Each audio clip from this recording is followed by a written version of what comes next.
What we consider to be our values are in fact arbitrary conditioning byproducts of, on one extreme, which evolve out of our need to feel perpetually, our need not to feel perpetually worried and surprised and disorientated by the regularly appearing environment and cultural attributes. And on the other extreme are deliberately reinforced by the dominant perspective of the ruling social order.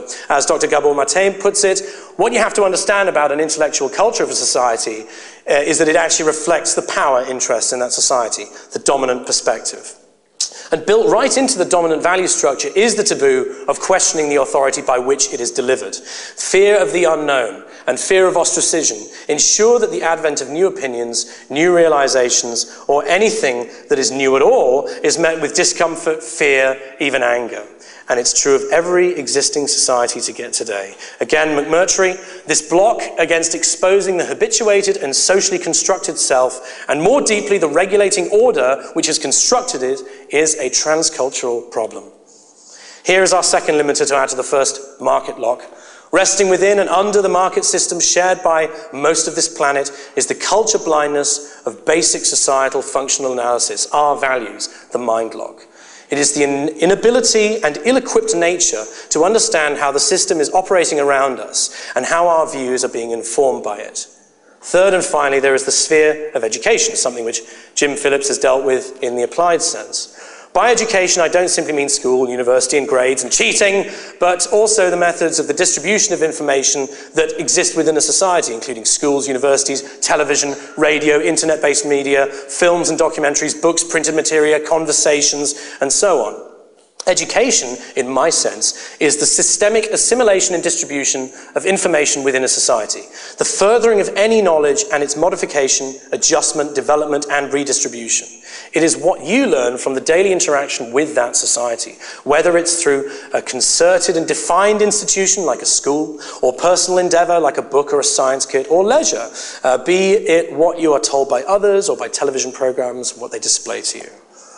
As James Phillips has dealt with in his lecture a bit more detailed, education is often believed to be somehow separate from culture, a supra-societal, free of the biases of tradition, myth, and so on. Whereas, in fact, education is in many of its areas a product of culture. One need only to really read a history book written under communist rule or the modern American school system to witness this bias. Not only are the teachers, journalists, and authors and so on, all victims of that culture, but the syllabus of an institution born of a traditional society with set doctrines is itself a machine that pumps out information well below the rate of actual advance that the society experiences, which is, as discussed already, hindered by the previously discussed mechanism of market lock, and so on. Look only to Semmelweis's experience of how his discoveries were dealt with by the established colleges. The dominant educational model often implicitly supports the ruling value system. It is the dominant perspective. Thus, schools which produce well-adjusted citizens and well-rounded individuals are in fact producing individuals which are adjusted to the flaws and presuppositions of that society. As Jiddu Krishnamurti put it, it is no measure of health to be well-adjusted to a profoundly sick society. At the same time, the place of systems of knowledge, learning and research and inquiry must stand at the forefront of such a society if we're able to gather such feedback in a cohesive, meaningful way. If we are to progress, these systems must be open and freely available for all to access. The issues we see in the stories we've discussed and what we see in the world come from restricted access, from blocking and compartmentalizing pre-existing areas of culture or of information. This, if we are able to progress, must be overthrown. And if you think about it, there is no actual way of successfully cooperating and working together if we continue the practice of ownership, because ownership presupposes non-cooperation. There is already a value program, an attitude, a practice that fits this bill. With the necessity of proof, testing, self-awareness, and self-critical analysis, the scientific method is the method by which we conserve and update our society. Its reference are in the physical world, not the opinion of some politician, nor the folkways of industry, nor the traditions of a religion. As you look around in this room, I would ask you to become mindful of the things which the scientific method has actually given us. My voice is audible. I have something called slides, which underline my point. We sit on and in constructed edifices and wear clothes that are all the result of technical processes. Indeed, many of us are alive because of science. Had I been born with medical technology set back 100 years, I would most likely not be speaking to you today. Now, it must be made clear that the scientific method is not the same as some elements of the modern scientific establishment. Indeed, the horrors, inefficiencies, slowness to adapt, and other attributes previously mentioned are the results of the interference of the dominant cultural value set with the attempts of the scientific method. The results are systematically downgraded and diluted scientific landscape. If the scientific method were the act of running, we are currently running underwater. Rather, it is the system attributes of the scientific method themselves that, when promoted to the overriding value orientation of society, will yield a system where efficiency and sustainability are promoted, and where the obsolescence and waste-generating mechanism of present-day life are deselected in favor of those processes that take care of every human being well beyond what we would believe actually possible in a market system based on competition, inefficiency, tradition, so on. Many people consider this to be cold and unfeeling. Well, if using science to solve our social issues sounds cold to you, you may want to consider this. You employ the scientific method every day.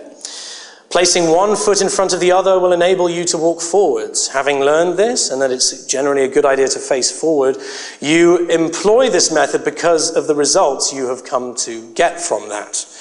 You know that turning a door handle and either pushing or pulling the door will enable you to pass through. Nobody attempts to simply walk through a closed door because of the environmental feedback from testing it that has resulted in the proven knowledge that it is an unsuccessful practice and the cause of many, many headaches, at least for me. The most metaphysically orientated minds will still interact with the physical world in the way that the human body requires and is able to. It is a physical referent in that sense that drives every action. This is why we propose a resource-based economy. Money is not scientific. It's made up. It no longer works as a positive force in society, instead dividing, blocking, and usurping human ingenuity that has been present since the absence of money as a motivational force. Tesla didn't do it for the money. Armstrong wasn't a radio genius since his teens because of the money. Galileo didn't do it for the money. Martin Luther King didn't do it for the money. If you're only doing it for the money, it's probably not worth doing to begin with. Okay?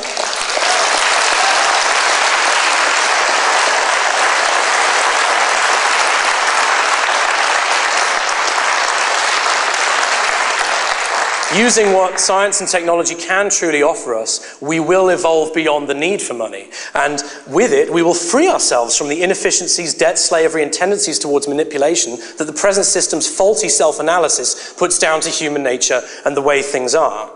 In fact, we're already evolving beyond the need for money anyway, or at least our ability to maintain it usefully within society. We have in the last 50 years automated phone operators, while massively increasing phone operator services. We have automated bank teller positions, and you're telling me we're taking less money out now? People actually forget there is even once a job called a bank teller, and were those guys, those token ones in Barclays, not there anymore, you would forget it immediately because they're not necessary. We've got rid of the lift operator. He doesn't exist anymore. Nor does the Iceman, thanks to the refrigerator. Blockbuster and similar stores are basically going out of business because of online DVD services, largely automated, as are entirely automated DVD machines. This alone will do away with the entire concept of money, a system which is now resulting in poorly applied technologies, stunted innovation, death and destruction, not to mention the social ills of poverty, crime, and gaming for advantage.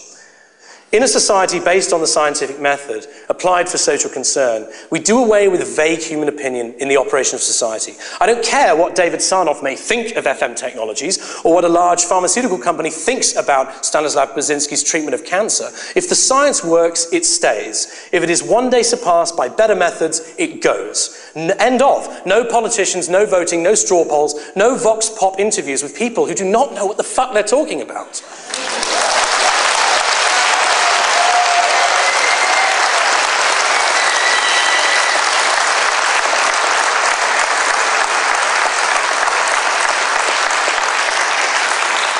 It is the election of ideas that we're in desperate need of. If we are to survive in the most abundant, enjoyable, safe, free and fair society we can possibly create at any given moment. And I will just say about that freedom. This is one of the big things that we're going to face, is you're affecting my freedom with your new system. Okay, you don't have any freedom whatsoever other than laws of nature. Sorry, that's the way it goes. And any society that affords you new freedoms, it's because of the architecture of that society, not something that was written down on an old piece of paper that people pay money to go and see, or any of that rubbish. It's the architecture of the society you're in, okay? Just remember that, because people are going to bring it up to you all the time. And if science has taught us anything, it has taught us that working together is better than working alone or against each other. We can be so wonderfully achieving were the world simply to stop, look around, assess the situation, look at our tools, take stock of what resources are left and where, and fight the common enemy. And the enemy we all face now is what our culture is doing to us. It's the stage we are setting for our own destruction. Should we not reform our society and base it on resource management enabled through the scientific tools that we have? These are our three limiters. The market itself is the determiner of the options you see in society. The forces of profit, competition, and ownership. The mind lock, our second limiter, blocks our ability to assess our market log, the way things are, within a wider context, what Will would call a new frame. And our education, including the media and every other available source of information, informs both the ability to think and our ability to act on one side, and represents, promotes, and governs the discourse of the market on the other side in the form of propaganda. Combined, they are the overarching lock mechanism. They are the three bars on our prison cell window. Is it up there? It took me a while to find that. Many of them don't have three anymore. The social model we promote contravenes the need for these limiters, based on the understanding that strategically serving every human is to our individual and collective advantage by using our only proven tools, the scientific method, and our knowledge of technology. Everything else is just whistling past the graveyard. A couple of months ago, I was debating on how to end this talk, other than by just telling you to join the movement. And here's something that I actually took from Charlie Veitch when he was on V Radio. Are you here still, Charlie? He's gone, okay, fine. I'll send this to him. he said something about fractals, and I only vaguely knew what a fractal was. So, bear with me. This is a fractal. Some of our doomed engineers even worked on them. Gail Cantor's work actually led partially to the understanding of fractals and that we have today. It's a mathematically generated image, in some cases, which is self-similar. That means that any one portion will at least approximately resemble the whole if zoomed in on. It is infinitely scalable, either up or down, and the shape will reach a point eventually where the constituent part will look the same as the whole. In turn, the shape forms one of the constituent parts for a larger self-similar object. We even see these patterns in nature. Romanesco broccoli is sort of a big kind of thing that goes up, but it's also made of other things, and they are made of other things. Yeah, the constituent parts, basically. The veins of a leaf are nice and easy to understand. A fern is composed of self-similar portions, each self-similar portion also composed of other self-similar portions. What about an atom? An atom is a nucleus surrounded by electrons which circle and orbit. The Earth is orbited by a moon.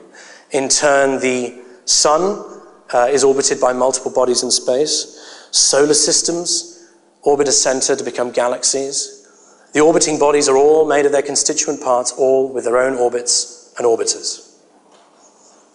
Change a portion of the constituent part, and the whole shape changes. Change the whole, and the constituent parts change as well. Of course, when you witness a change in a fractal, one has to decide whether the change came from the constituent part or the whole. Perhaps it's a little bit of both. Gail Cantor didn't go into it. I would like you for a second to evaluate your actual position in this world. You are an individual in a collective whole, a cog in a societal frame. Yet your individuality is a supportive mirror of the values of your system, whatever those values are. In that sense, you're a portion of a fractal society. It reflects you, and you reflect it. And as we begin to assess our society from the true perspective, the overarching perspective, the global perspective, perhaps you, like me, can entertain the fractal metaphor. One person can change their mind. Several people can change the mood. But a whole world of people changing their minds changes the world. Thank you.